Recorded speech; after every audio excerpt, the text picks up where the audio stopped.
When the sun had set and the darkness had fallen, a smoking firepot with a blazing torch appeared and passed between the pieces. On that day, the Lord made a covenant with Abraham and said, "To your descendants, I gave the land from the river of Egypt to the great river, the Euphrates, the land of the Canaanites." Well, those river names you guys figure out. Okay, you can read yourself. Make my tongue kind of like a tangling. So the whole divination, 3 parts. The first part is Abraham cut the animal pieces, right? And there is a vulture or there's a bird or something flew, and Abraham drove the way. Then the second stage is darkness. The thick and the darkness come. So Abraham into the stage, the meditation stage. So at this moment, God told him. Then when this vision or when these things left, it's completely dark, right? And this time, there's some kind of object. You say like either stove, torch, whatever, pass through all those pieces, right? So there's total 3 stages. And this time God told Abraham, okay, yeah, we made a final agreement. So Egypt will be the one kind of take all the heats. What do I mean take all the heats? Okay. The thing is, firstly, Egypt your people will go to Egypt and they will be mistreated, whatever. And eventually all the king, they will leave Egypt. So that's the agreement. I believe that's the agreement God like made within the gods in the heavens. It's a deal. Can we say this? It's if we connect everything together, is it possible a trial cover the trial for Abraham? Why? It's just my hypothesis. Firstly, Abraham sent Sarai to sleep with Pharaoh, right? But you can't find anything in the document. So if Egypt in a big chaos, turmoil, chaos, whatever, is that possible? Within this 400 years, they can figure out some way to erase those documents. It's possible, right? It's possible. Because that time slaves, Pharaoh still used slaves to manage their like a palace, manage their documents. They even think about it. Joseph became the very high rank, right? So it's very possible to penetrate the enemy inside so they can change the documents. The second thing is Egypt. It's a country. It's very interesting. It's actually inside the valley. It's a very safe place compared with the big flood, whatever. I don't think they had a big damage from the flood, the global flood. So their God, the God who created Egypt or who was whatever, the group of gods, maybe actually the God wants to erase. So maybe after battle, those gods lose the battle. So to completely erase those gods, like they need some kind of strategy. So is that possible? Send Israel, send Hebrew, whatever, into the enemy worship to make it kind of more impure. I don't know. It sounds like. So contaminated their religion, their culture or something. So Well, that's just my think, okay? And also think about the whole, the descendants, their whole control area is just Egypt to the greater river. Just this area, not exceed. They do not exceed that area. So that's their like a battle strategy. Their map. They want a territory. Between the gods, they set a territory. And the stove, the torch, whatever, probably is not the god, is other gods. They accept those meats, accept those sacrifice as they made an agreement. They closed the deal with Jehovah, with the God. So the whole thing is, firstly, the first stage is Abram used those those pieces, to cut those pieces and to send his inquiry and report or send the real situation of this ground, right? This place. And when the birds, the vulture got those message, carry those information to the heavens, and the heavens start to have a meeting. Then in the middle of the meeting, God is kind of a little hush. He just come down, just tell Abraham, hey, that's the deal, okay? Just for sure, that's the deal. But he didn't carry exactly information, because what? There is nothing written, nothing book, nothing kind of finalized yet. But all the heavens, all the gods try to make a deal, make a territory, things.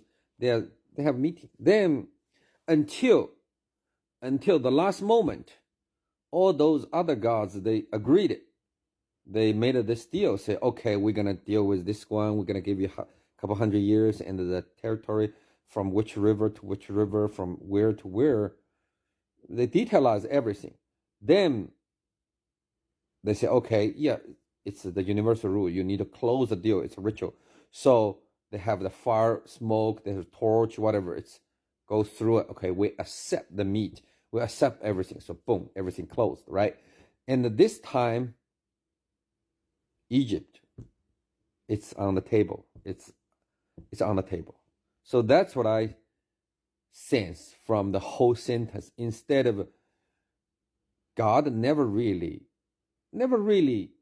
prove, never really show Abraham how his promise, because that's God will do. Doesn't matter it with Abraham or not with Abraham.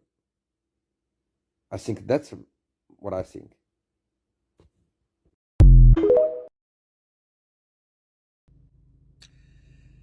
I'm sure many of the people play the poker, right? Cards. And there is a card called tarot cards, right? You use that card to predict things. So you play the cards, you get the numbers, get the pictures, and there is certain meaning of some things. And the interpreter or the witcher or the wizard or whatever, they will tell you, wow, what the fortune teller, right? The fortune teller will tell you something. But what make this divination last for thousands of years? Because you want to believe something you don't know? You want someone to give you something you never know to make yourself believe? No, it's not. It's actually, you have to based upon something. That's our human thinking method. It is the God give to us all the wisdom, not necessary wisdom. Actually, from the very far beginning, think about it. Eve, what Eve thought about it, the way she's thinking. First, you need to base upon something, the fruit, right? And the fruit is eatable, which means it fulfills right now my request. I'm hungry. Fulfill the request. Also, it looks good, right? Looks good. So both fulfillment satisfy me. I'm the center. Third thing is the fruit is it can make people wisdom, which means it has something future, advanced function. So same thing, tarot cards or divination, all those things, they have to satisfy that three portion in order for those fortune teller to survive, in order for them to make them to correct. They have to make a correct. So at a certain portion, you can kind of like expand a little bit, stretch a little bit. When I was young, I played fortune teller. I play those. I do some research. It was interesting. But at the least, the first thing you tell, you observe, right? You observe the people walks in. Well, the girl, she's really, she has anxiety, but she's not dressed well or something. Her financial status, you give a little, it's not that good. Then she asking, what about marriage? What about something, right? Then from this, you can have certain kind of deduction, right? But you still need to tell, hey, something you cannot find from the social media. You cannot from this. You need to really tell her, say, hey, okay, your cousin, when you was young, you beat the crap of your cousin. She hates you. Wow. The girl said, okay, I never told you this. You shouldn't know this, right? And you keep saying, your mother has a big mole on the nose. Well, you shouldn't know this, but from the fortune teller, for that kind of simple or symbolized things, you say, okay, that makes sense, right? And well, you have a 3 times marriage, you already married twice. Well, those things you shouldn't know, but from those kind of media, from those kind of signs, you tell her. Then you build up what? Your credit. You build up on the trust. You need her trust you, right? Then you will say, okay, well, your third husband is handsome, is rich, whatever. You should be happy or something, right? You give hope, make her happy. Then the future portion largely build upon what? The first portion. You tell her what's her past. Something happened, right? Then she take the credit. Then you say, right now, your problem, it's mixed with your observation, her question, demanding, and the cosine, whatever. Then you predict something, whether it's right or wrong. Well, it's up to you. But that's the divination, or that's the fortune telling. So Abram wants God. Same thing. Abram wants God to tell him the same way. Firstly, how could you prove I will be famous? My descendant will be everywhere, right? So it's a question. It's a question ask God to tell. So God need to say, hey, if God say, okay, you have a 3 child with a servant, with your slave, whatever, and they will not have offspring, and you will have something, I don't know, some way, but definitely not, hey, I'm for sure you tell you, your offspring will go to somewhere, be slave for 400 years, something, right? It's not good fortune teller, or it's not good way of a message, returning the message.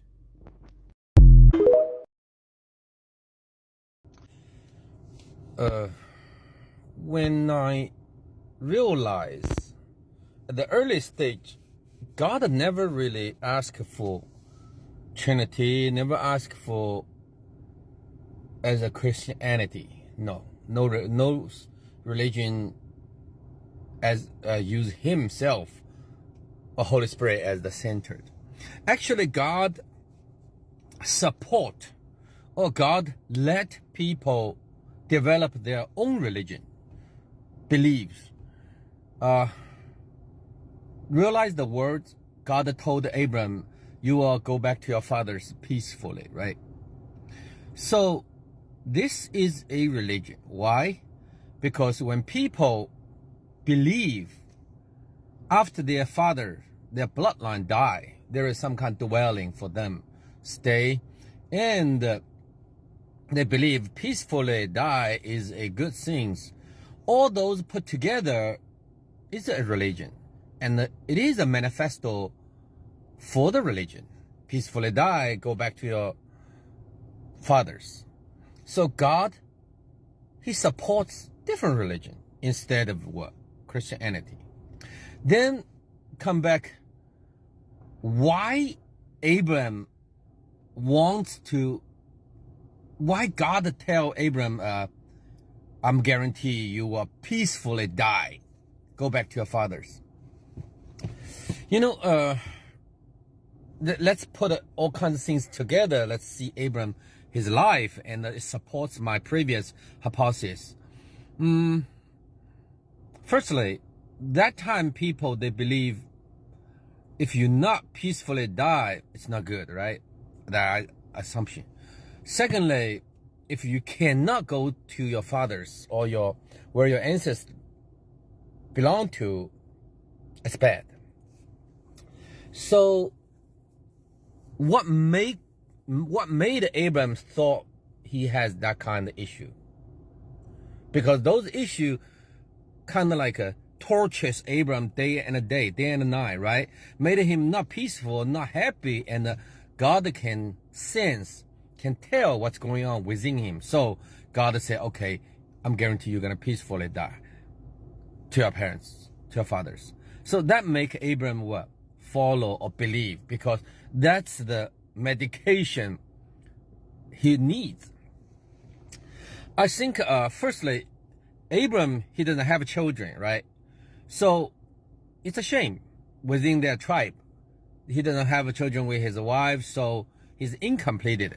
So he doesn't feel like comfortable about that. Secondly, he sent his wife to Pharaoh, the Sarai, to sleep with, right? To get all the treasure. Or he used this as an alibi. Then he did a bandit. He robbed, he killed, he did all those dirty works. He has guilty about it because you're not supposed to do that. Third, when there is a king of Sodom and a king of Melchizedek. Yeah, say okay, the holy God, highest God bless you, whatever. And then he made he made his trick. He tricked people. Oh, I didn't take anything. Okay, those things belong to those Amorites. Yeah, the sins belong to them. You should give to them. So he used them as an excuse. He lied. So he's living a sinful life. Abraham is a sinful person. For him, if religion is all their life, the center of everything, he wants to be a good boy, right? A good family man. And like this, he definitely not. So he full of struggle. He feel like depressed. So God gave him the pill. Hey, I will guarantee you. I will make sure you peacefully go back to your fathers. That make Abraham what? Happy. And follows, believes. Another thing is why God want a dark and a thick darkness cover the Abraham. I think I'm talking about previous, when you have a meditation, when you're into the deeper meditation, you do feel this way. But is that possible a what should I say? A VPN between God and the people. Because if God tell Abraham at the beginning, right? He possessed him, tell something, and whatever Abraham did, who will notice? Fallen angel and earth. Earth will notice, right? So right now, if God gonna tell him some kind of message, he definitely will make it a secret. So that's just point-to-point telecommunication. That's what I think. Yeah, and all those divination at this moment, I realize God, his timetable or their endurance or something, the measurement is 400 years, around 400 years. Why? Because think about it. Here, okay, your people are gonna suffer, slave, gonna go back, pay back, everything. Kind of like a turn, right? A justice turn, 400 years. And in the Old Testament and the New Testament, there is another 400 years gap, right? Then after Jesus died, to the council, Great Council, another 400 years, a little bit more than 400 years. So my next research, I try to find out whether it is like a real 400 years gap for God and the heavens that play the games. That's what I sense. That's what I feel.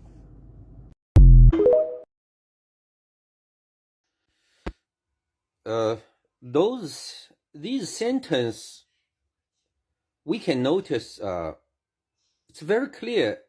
God tells things use 5WH. I can continually repeat the 5WH means like that's the clear way to describe things. And I believe when you do academic study or write report, that's the best way to persuade people to describe things clear.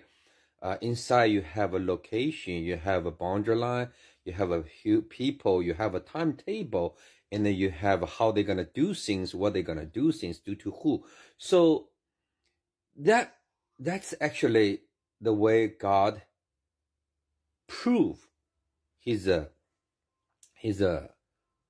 prediction to Abram, because Abram, his original inquiry is prove to me, right? How should I believe this? Prove.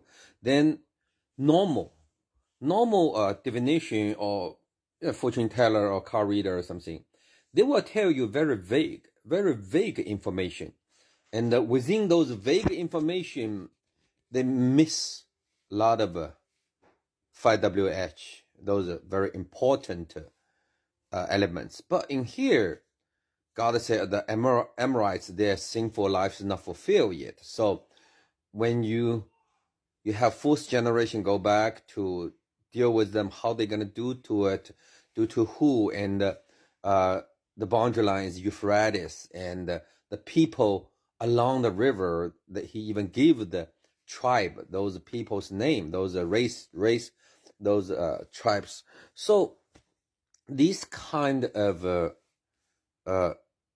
feedback from spiritual world, it's considered it's very clear. It's very clear. Only God, only high God will give. Otherwise, normal spiritual, the pray or sacrifice, whatever, Abraham, he may receive some information, but not as that clear as this. So I think that's the way of God persuade Abraham. But let me back to the question also again. Why God want to give Abraham such clear kind of prediction, and kind of be really patient, kind of really nice. I mean, the ways that he talking to him, it's kind of pierce to pierce, I think we still need back to the very far beginning of the statement, which is what? Genesis chapter 1. Remember at the very far beginning, we talk about God, everything is dark, right? Abyss. So God cruised the abyss, then after that, cruised over the water, and then he separated the light from the darkness. So when we think again, okay,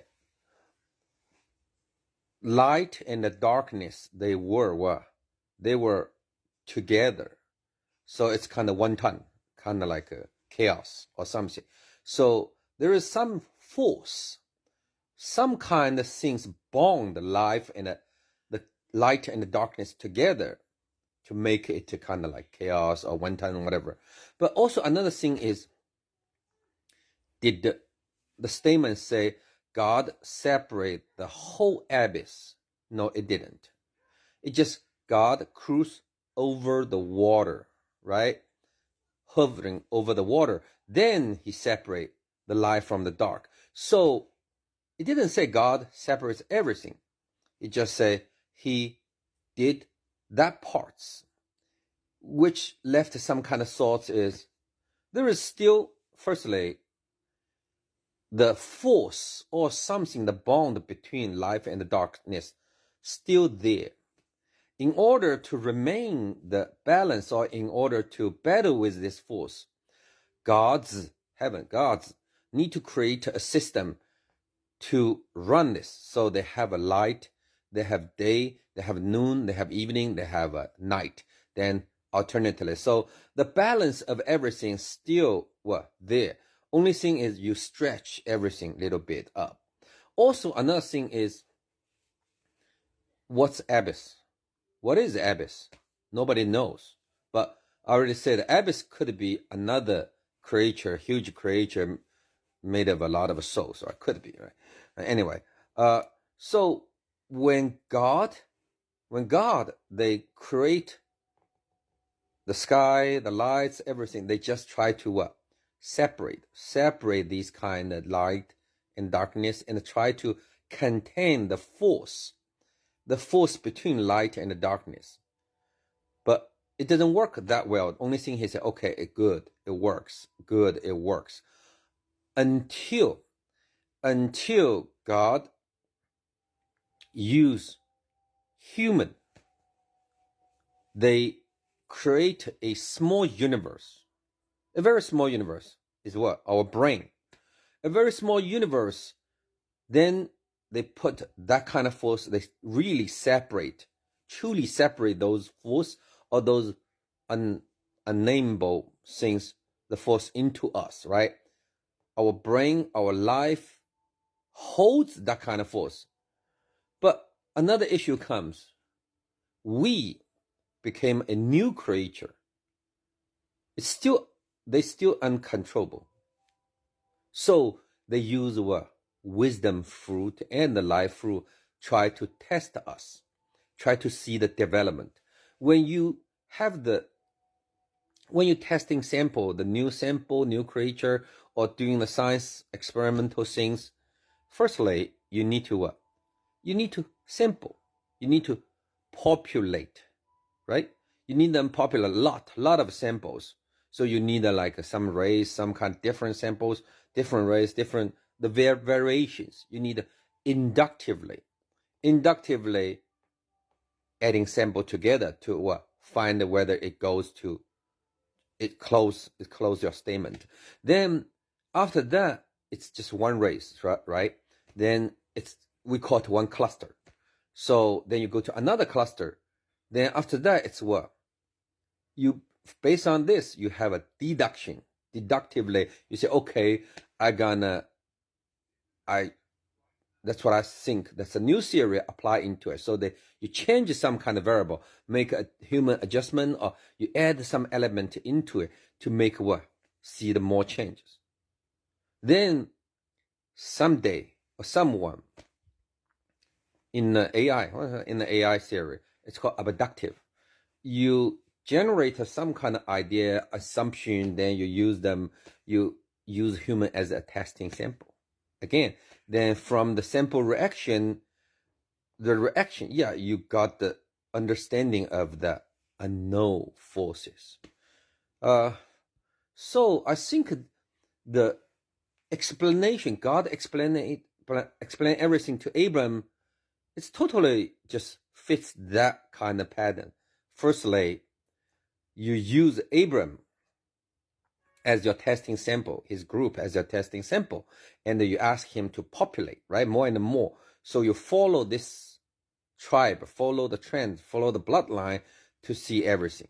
We're gonna do, right? And you collect all the data. In the very far beginning, God never was the center of the worship. It never was. And until after Jesus, I think he just collected enough sample. He believed that's the time for him to jump to the front stage. That's what I believe. That's why God explained everything to Abraham so clear. Also, I think it sets the boundary line and it sets the duty between the fallen angel and the earth. Yeah, everyone has a peace game, to play. I highly believe that's the message.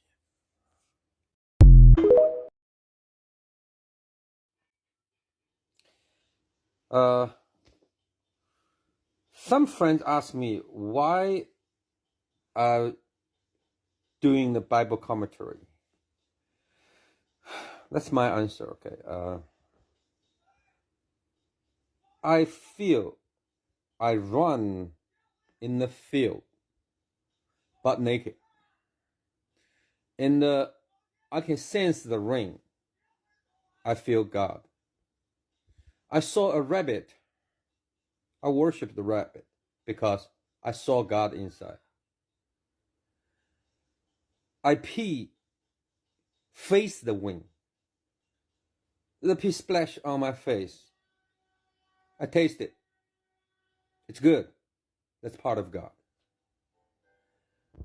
Because when I saw the sky, saw those stars, it shocks me. I sense the God. I think to understand, to know, to experience the divine, you need a vivid, and alive things, a spirit things. Instead of, I went to city. I saw the building, concrete building, so beautiful decoration, right? People said, no, that's not God. And I saw a great church. People said, no, that's not God. I went to the altar. I saw the statue. They say, that's God. No, it's dead. It's a wood. I don't want continually chewing other people's remaining. What should I say is, because those theology books, those commentaries, they just old Asian people, they point you the direction. That's the way they understand. That's the way they see how divine is. But they cannot replace your understanding. They can't replace you use your brain and your eye, your heart to seek it. If you keep repeating other people's words, reciting their phrases to replace your seeking, your sense, your feel, you're dead. Because words are dead. If you just use other people's words, you're dead. You're eating dead things, you are dead, right? Those things only those books, only those series, those are what? Those are bricks. Those are stairs. They help you walk higher. But you can't bond it, can't just live within those city, within that cities. Someone, if you got a Westminster degree and you keep get those kind of words everywhere, you keep use those Bible words, reciting everything, repeating everything. No, you're dead. You're already dead. You live in that city, you live in the castle. Think about it, how stink the castle is. I believe a lot of people went to castle before. Those heavy bricks looks good. You look outside is good, but inside is cold, humid, stink, ghost, whatever. Nothing good. it is structuralized, feels structuralized. No, it's not vivid. It's not alive. Okay. Uh, that's the reason I try to use my own thoughts, original thoughts, try to seek God. I'm not saying I can find God, or I'm not saying I will point you the right direction, but that's the direction I show you. You can find your own direction also. You can find a vivid path. There are deers on the road running. There are white flowers flying. There are bees. You might get stung, right? And you may step into a ditch, get a stinky mud. But that's a road. You can run yourself wildly. You can yell. You can pee everywhere, and you can happily seek your happiness. You join the seeking instead of you like an altar boy. All you can do is just splat the water, splish the water, then you give some kind of frozen smile, and there's no God, there's no God. Oh, that's right there, that's good. No, that's zombie life. You don't want to do that. Yeah, that's my feel. Besides this, I think like I sense since there is a battle between God, fallen angel, and the earth, right? Or should we say abyss? It actually do explain the soul structure, our soul structure. I think our soul is the product of those battle, right? But it control, or it finally it go to three parts, split into three parts. One part go back to the earth. So this parts, it holds your feeling, your sense, your physical sense. You see, you touched, those kind of things. So your pain. So I remember there is a World War II fighter jet, right? The pilot, he gets shut down. Then after 30, 40 years, there was a boy wake up some kind of memory, and he said he's the guy. Then he point out the plot, he got some kind of memory of the previous life, and indeed it is true. But after 7 or 8 years later, his memory is gone. Why? Because it just fragment of everything, doesn't make any sense, meaningless. And the new soul should have opportunity to experience its own, right? So the new soul take over the parts. Then another part of a soul, I think, is based on your lust, your desire, your love, your strong, your hate, your strong, your greedy, your grudge, or those kind of things. You just, even before you die, you can't swallow your last breath. And those strong emotional things can be used by the fallen angel, because they love to help you to what should I say, enlarge, expand, or extend your lust, your desire, those things. So that part's soul, I think, goes to the fallen angels.